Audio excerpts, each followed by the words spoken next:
retrouvons pour ce début d'après-midi sur la JDL TV pour parler de biocarburant. Et nous allons voir si ce carburant, nouveau carburant, a toujours le vent en poupe. Avec deux invités, Étienne Valtel de la société Altens. Bonjour Étienne. Bonjour Marion. Et avec Erol Santitas, négociateur en biocarburant pour la société Falaise. La France est un des pays aujourd'hui qui a le plus développé le biocarburant. Il en existe plusieurs types. On en avait déjà parlé l'année dernière. On avait fait plutôt un bilan un peu plus technique. Est-ce que vous pouvez aujourd'hui nous donner quelques éléments de marché? Depuis un an, qu'est-ce qui s'est passé? Ça évolue positivement, négativement? Où on en est? Effectivement, on est parti de pas grand-chose, parce que ces solutions sont encore relativement nouvelles. Il faut imaginer que c'est depuis 2018 que les biocarburants sont autorisés pour être vendus purs pour des flottes de transporteurs, etc. Donc depuis 2018, il s'est passé beaucoup de choses. Il a fallu faire connaître ces produits. D'abord le baissant, grâce à la force agricole de la France. Donc ça, c'est plutôt un grand succès. Le marché est toujours très dynamique, mais aussi parce qu'on a su ajouter des nouvelles solutions biocarburants à ce baissant. Typiquement le HVO 100, qui est un produit un petit peu plus flexible, on va dire. On pourra y revenir après. Donc cette diversification des offres et cette dynamique a supporté le marché. Alors, ça reste marginal dans l'univers des produits fossiles. Il faut imaginer que le monde du transport, si on se focalise sur le transport, c'est 9 millions de mètres cubes de gazole.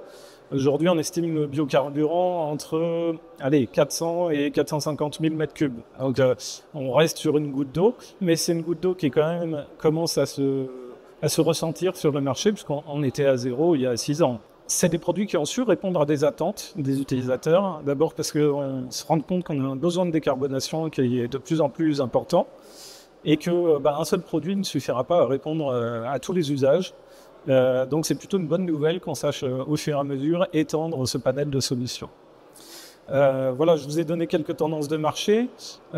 Si on se réfère par rapport à l'année dernière, on peut dire que par exemple sur le HVO, on estime que le marché a presque doublé. Donc c'est quand même une dynamique forte et on espère que ça va continuer dans les années à venir. On peut faire un rappel rapide entre HVO et baissant? Bien sûr. Alors le baissant, c'est celui qui a le plus de recul sur le marché français. Mais ça a été le premier. Exactement, tout à fait. Maintenant, c'est plutôt un produit justement très français. C'est-à-dire que les autres pays européens reconnaissent beaucoup moins le baissant, ce qu'on peut retrouver justement sur les homologations de motorisation. On pourra y revenir après, mais effectivement, c'est des grosses tendances. Donc le baissant, c'est un ester, donc c'est un produit chimique basiquement qui est compatible avec les moteurs diesel, mais qui n'est très différent chimiquement entre un gazole et voilà, le baissant est un autre produit. Le HVO, au contraire, c'est vraiment le frère jumeau du diesel, donc c'est un gazole, mais un gazole synthétique. Et c'est justement ce qui fait sa facilité d'usage et sa compatibilité avec toutes les motorisations diesel existantes. Erol, chez Falaise, vous êtes distributeur de carburant. Oui. Donc tout type de carburant, à la fois fossile et du biocarburant. Du biocarburant, tout à fait. Depuis quand vous proposez à vos clients, qui sont des transporteurs, du biocarburant? Nous commercialisons du carburant depuis une trentaine d'années et depuis 3 ans, donc, nous avons pris le virage des biocarburants et on a un fort, on pense... En fait, on est plusieurs confrères, être incontournable un petit peu dans le milieu des biocarburants. Et depuis 3 ans, on a démarré avec le baissant initialement. Et depuis 1 an et demi, on s'était un petit peu lancé également dans l'XTL. On a une très bonne dynamique. Je rejoins un petit peu Étienne sur le fait que les biocarburants ont pris une vraie dynamique depuis 1 an et demi, chez nous en tout cas. On n'est pas loin sur le baissant d'être aux alentours de 8 millions à 9 millions de litres à l'année. Ce qui est quand même assez considérable pour un biocarburant qui initialement était très difficile à imposer auprès des transporteurs. Alors, est-ce que, oui, vous donnez le mot imposer, est-ce que certains sont quand même venus avec cette demande d'avoir quelque chose d'autre que des énergies fossiles? Initialement, en fait, c'est plus par obligation, très honnêtement, qu'ils sont arrivés au biocarburant en raison de la transition énergétique, la décarbonation, etc. Et le fait, en effet, que depuis 2018, le baissant, on est un petit peu ce recul, le côté de ne pas avoir de problèmes techniques, mécaniques sur les camions ou chez les transporteurs, nous a quand même un petit peu facilité la tâche. Donc, initialement, c'est vraiment le changement qui faisait peur un petit peu aux utilisateurs. Et on se rend compte avec le recul, avec les utilisations de gros groupes, etc., de transporteurs, que ça fonctionne et qu'on n'a pas de problème particulier avec le B100 et encore moins avec l'XTL d'ailleurs. Là, vos clients, ils vont pas racheter des véhicules pour accueillir le B100 ou le HVO. Donc, ils font du rétrofit. En fait, il y a deux possibilités. Soit c'est des camions ou des véhicules qui sont déjà donc dans le parc en flotte captive, sur lequel donc on peut réaliser un rétrofit, ou c'est des nouveaux camions déjà prêts au B100, bloqués B100 et qui roulent uniquement au B100. Oui. Donc, parce qu'il est possible de faire en fait un rétrofit en flexible, ce qu'on appelle un flexible. Il roule à la fois au gasoil parce qu'il n'est pas disponible en pompe, donc lorsqu'ils ont des grands trajets, de pouvoir se réapprovisionner, et également au B100, donc qui est une facilité en fait pour les transporteurs. Donc ce sont les deux formules qui sont en général retenues selon le besoin du transporteur. Je dis le besoin parce que selon les zones à accéder en ZFE, par exemple, s'ils ont besoin d'un critère 1, donc là, ils vont acquérir un nouveau camion, un nouveau véhicule, bloqué B100 pour pouvoir accéder à ces ZFE, par exemple. Ah oui, on est obligé d'être sur un véhicule 100% B100. Exactement, bloqué B100, uniquement, pas de gasoil, classique. Vous mettez à disposition la cuve. Oui, ça dépend des transporteurs, hein. Il y a certains qui ont déjà une cuve, qui avaient plusieurs cuves et qu'ils en ont dédié une donc, au B100 ou à l'XTL, hein. Et d'autres qui n'ont pas de cuve, qui ont l'habitude d'avoir des cartes, vous savez, AS24 ou autres, hein, pour aller s'approvisionner. Nous installons donc les cuves, des mises à disposition selon leurs besoins, 10, 15, 20, 30, 40, 80 mètres cubes. Ça dépend de la flotte à reconvertir. Est-ce qu'il y a du partage avec d'autres transporteurs qui vont aller se ravitailler sur une cuve, un point central, pas très loin de leur dépôt? Alors ça, c'est la bonne nouvelle de l'année, c'est-à-dire qu'il y a eu des arrêtés qui sont parus à la fin de l'été pour alléger un petit peu les usages de ces nouveaux carburants. C'est-à-dire qu'initialement, on avait un cadre réglementaire assez strict, ce qu'on appelle la notion de flotte captive, hein. En fait, il fallait pouvoir connaître l'usage défini du nombre de camions, etc. Il fallait qu'ils appartiennent à celui qui détenait la cuve, etc. Donc ça, c'était un cadre un peu trop strict, qui était très bien pour démarrer, pour tester et justement, ce que disait mon confrère, montrer qu'il n'y avait pas de problème technique et qu'il n'y avait pas des centaines de camions en panne sur les routes. Mais globalement, à partir du moment où on a prouvé que ça marchait, il fallait un petit peu déverrouiller ce système. Donc un arrêté est paru en fin d'été pour permettre justement le partage de cuves, soit avec des sous-traitants, soit en intragroupe. Parce que vous savez qu'il y a beaucoup de transporteurs, de sociétés qui sont intégrés avec des filiales régionales. Et donc, il n'y avait pas de raison que la filiale du Nord, quand elle descend dans le Sud, puisse pas se ravitailler sur la cuve de la filiale du Sud. Donc voilà, ça c'est des cas d'usage qui ont été ouverts depuis récemment. 2 mois. J'en profite aussi pour dire que sur la partie XTL, ça va encore plus loin, puisque maintenant le XTL est autorisé en station publique. Non seulement les professionnels, mais aussi les particuliers vont pouvoir utiliser ces produits-là. Et puis, plus largement, toutes les flottes au sens large, professionnelles, hein, que ce soit les véhicules des commerciaux, les véhicules utilitaires légers, etc. Donc là ça va permettre un renforcement des cas d'usage de ces produits. Là, quand on va avoir cette flexibilité, on va retomber toujours dans la même obligation d'avoir un véhicule rétrofité, même pour le XTL. Vous allez s'approvisionner. Le XTL ne nécessite pas de rétrofit. C'est l'un des arguments en faveur du XTL par rapport au B100, même si après le rétrofit se gère très bien. Donc c'est pas en soi quelque chose de complexe. Mais par contre, pour un particulier, effectivement, lui ne va pas rétrofiter et faire des dépenses sur son véhicule pour utiliser un biocarburant. Donc l'avantage du XTL à la pompe, c'est celui-ci. La majeure partie des véhicules diesel existants aujourd'hui sur le parc sont compatibles. Aujourd'hui, il y a une différence de prix, déjà entre le diesel et un biocarburant, et puis entre les biocarburants. Alors ça, c'est une grosse problématique. Non, mais effectivement... Donc c'est plus cher. C'est plus cher, mais je crois qu'il ne faut pas se voiler la face. Aujourd'hui, penser qu'on va faire une transition énergétique moins chère que du fossile, c'est pas possible. Ou alors, il faut des aides de l'État qui, aujourd'hui, on le voit bien, n'est plus en capacité d'aider cette transition. Donc, la transition énergétique a un coût, donc le biocarburant est plus cher. Ceci dit, il existe effectivement des cadres fiscaux différents d'un produit à l'autre, mais on pourrait élargir. C'est vrai pour les biocarburants, mais c'est vrai pour l'électrique, l'hydrogène, le gaz, etc.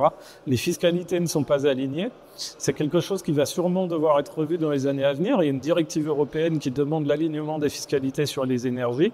Donc je pense qu'il va y avoir un peu de renouvellement sur cette politique-là en France. Mais aujourd'hui, en gros, le B100, qui est le produit franco-français, est très aidé fiscalement, ce qui explique que son prix est assez abordable et est tout à fait comparable au TCO d'un engin diesel. Par contre, le HVO, lui, n'est pas du tout aidé. Et donc, on se retrouve avec un surcoût par rapport au gazole qui reste assez limité, puisqu'on parle de l'ordre de 15 à 20 centimes du litre. Donc, ça reste acceptable, tout est relatif, parce qu'on est dans une période économique qui est complexe. Donc la question qu'on peut toujours poser, c'est au final qui paye cette transition? Il n'y a pas de secret, il faut bien que ce soit le consommateur final qui soit capable d'absorber ce surcoût.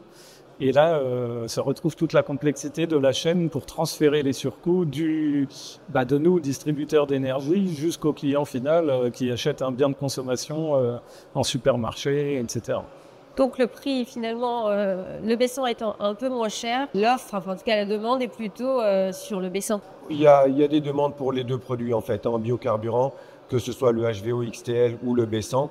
Après, tout dépend un petit peu des clients des transporteurs. Parce que vous avez certains grands groupes, on va citer quelques-uns, La Paire, etc., donc qui souhaitent que leurs transporteurs utilisent du biocarburant et parfois font même un effort au niveau des coûts de transport pour leur rajouter,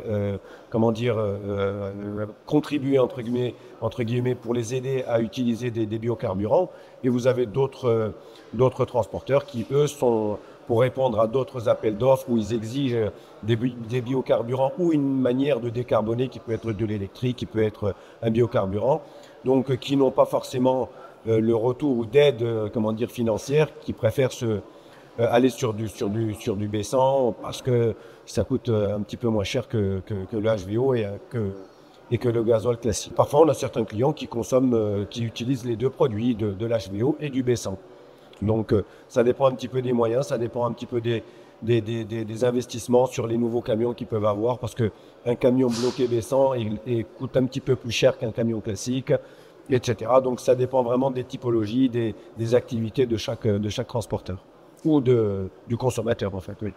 Et en termes de disponibilité, parce qu'on entend aussi il n'y aura pas assez de biocarburants pour tout le monde. C'est aussi pour ça qu'il y a d'autres énergies comme l'hydrogène, l'électrique. Est-ce qu'aujourd'hui, il y a déjà des problèmes de disponibilité ou pas sur l'un ou l'autre des biocarburants? Non, aujourd'hui, on est plutôt dans l'effet inverse, c'est-à-dire qu'on est plutôt en surproduction européenne. Donc, il faut bien comprendre. Européenne. Tout à fait. Mondiale même, je dirais.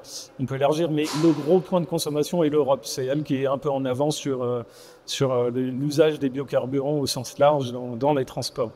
Donc justement, l'Europe avait de grandes ambitions et les industriels ont investi pour mettre en place des unités de production et pour aussi accroître la capacité de production des usines déjà existantes. Or, il s'avère que depuis la crise ukrainienne, l'Europe a un peu revu, alors pas dans les directives, on a toujours les mêmes objectifs, mais les pays qui ont transcrit les directives dans leur réglementation nationale, elles, parfois, ont revu à la baisse les objectifs nationaux. Je pense à la Suède, qui est passée de 30% d'incorporation à 6% l'année dernière, parce qu'elle trouvait que, justement, ça coûtait trop cher aux usagers. Donc ça pose des problèmes, et c'est toujours la problématique des visions politiques. Un industriel, il a besoin d'avoir une vision éloignée, une vision, voilà, exactement long terme. Donc ça, c'est un premier point. Deuxième point, il y a aussi la problématique que le marché diesel baisse. Et souvent, les objectifs d'incorporation sont faits par rapport à une assiette qui est la consommation de carburants fossiles équivalente. Donc, quand on est dans un marché diesel qui baisse, forcément, l'incorporation qui va dans ce marché, elle baisse aussi. Donc aujourd'hui, on a un déséquilibre offre-demande. On sait qu'il va être rééquilibré à l'horizon 2026-2027, mais présentement, en 2024-2025, on sait qu'on est en surproduction et assez net.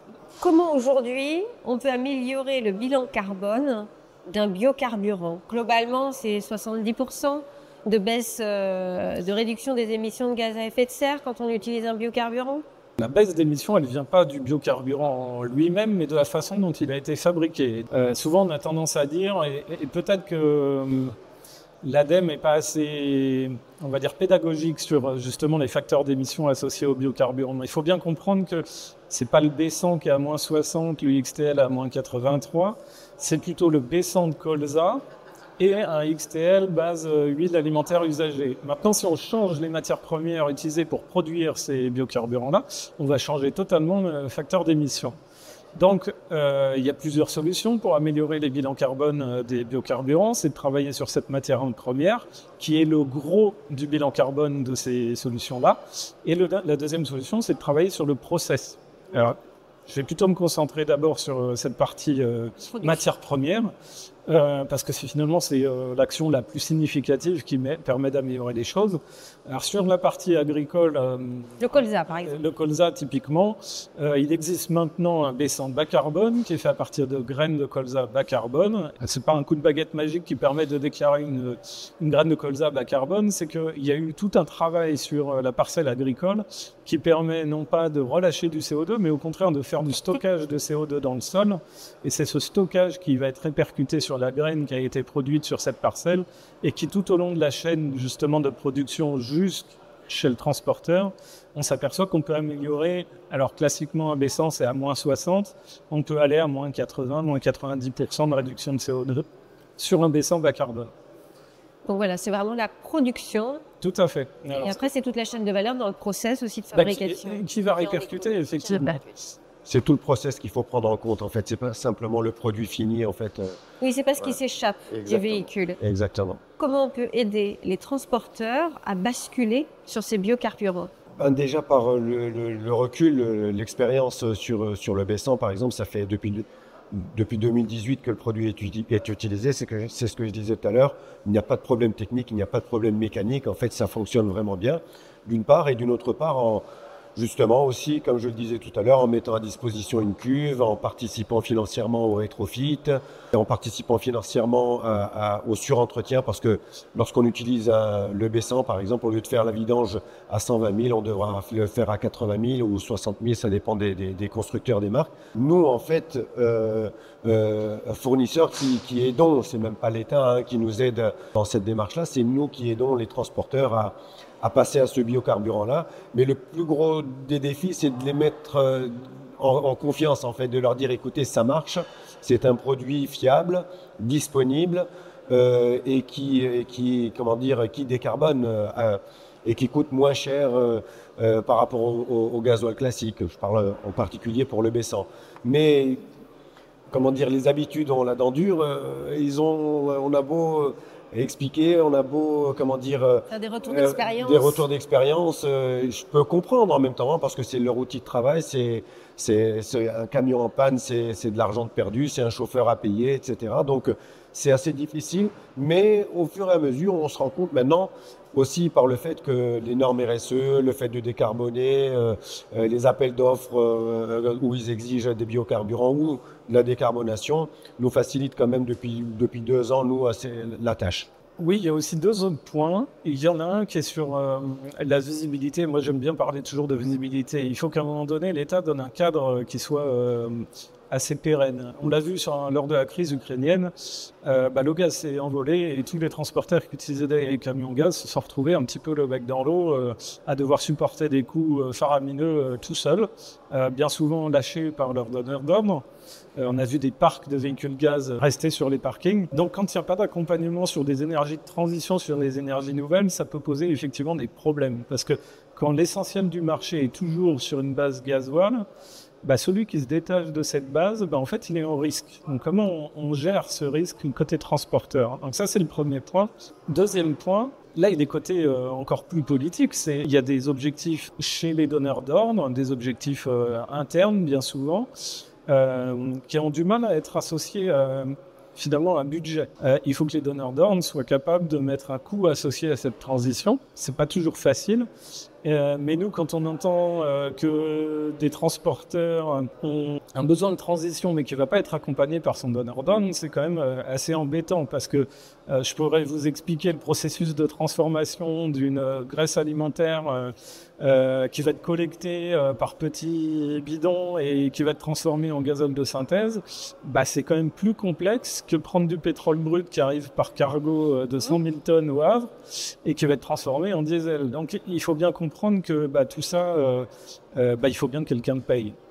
Et ça peut pas être le transporteur tout seul, parce qu'on sait déjà que lui, il a des marges réduites, donc il faut qu'il soit accompagné, y compris dans le long terme. Alors sur nos solutions biocarburants, il y a des aides. Il y a des réversibilités, donc c'est pas dramatique. Quoique sur du B100 irréversible, si un jour il y a un changement de fiscalité, un changement de réglementation, quid du rétrofit vers le diesel à nouveau. Donc ça pose pas mal de questions sur qui paye. Il y a des aides ou pas? Alors il y a une aide sur le B100 exclusif, qui est une aide sur le suramortissement du véhicule, qui permet, et c'est que sur celui qui est exclusif, ce qui limite un peu les cas d'usage, et encore, pour que ça ait un intérêt d'avoir un suramortissement, il faut que l'entreprise gagne de l'argent. C'est pas forcément toujours le cas. C'est pas toujours le cas dans les entreprises de transport, surtout actuellement. Merci monsieur. Je vous retrouve très vite pour un prochain plateau sur la thématique du transport exceptionnel. À tout à l'heure et merci.